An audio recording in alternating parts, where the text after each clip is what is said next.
They say if you hear your name called in the dark, you should never answer. I wish I had known that before, because that night, I did answer, and I will never forget what happened next.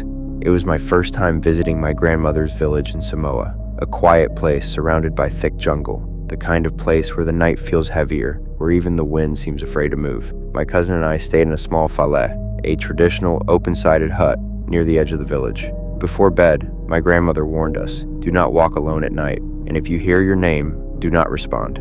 I laughed. It sounded like one of those old stories meant to scare kids. I didn't think much of it until later that night. Sometime after midnight, I woke up. The fire outside had burned low, casting strange shadows on the walls. My cousin was fast asleep. Then I heard it, my name, a whisper, barely louder than the wind. Isaac. It came from outside. My heart pounded. I told myself it was just my imagination, but then I heard it again. Isaac, come outside. It was close, too close, but the voice, it wasn't right. It sounded stretched, hollow, like someone trying to copy a human voice, but getting it just a little bit wrong. I turned my head slowly, trying not to breathe too loud. Beyond the hut, past the trees, something was standing there, a shadow, tall and motionless. I couldn't see a face, just a shape, watching. I wanted to wake my cousin, to run, but my body wouldn't move. Then I saw it, something glinting in the darkness, teeth, long, jagged, too many of them. The whisper came again. Isaac.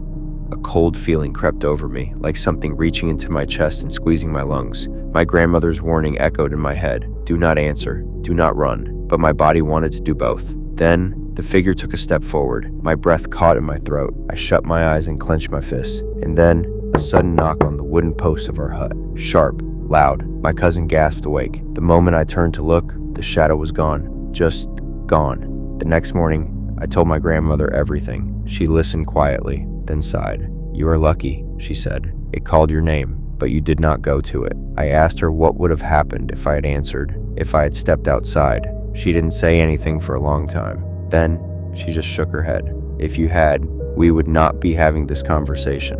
That was the last time I ever slept near the jungle in Samoa. And to this day, if I hear my name whispered in the dark, I don't answer. Some legends are just stories, but others are warnings, and some things should never be ignored. Don't forget to subscribe and hit that notification bell so you never miss an update. I have some exciting content coming up that you won't want to miss.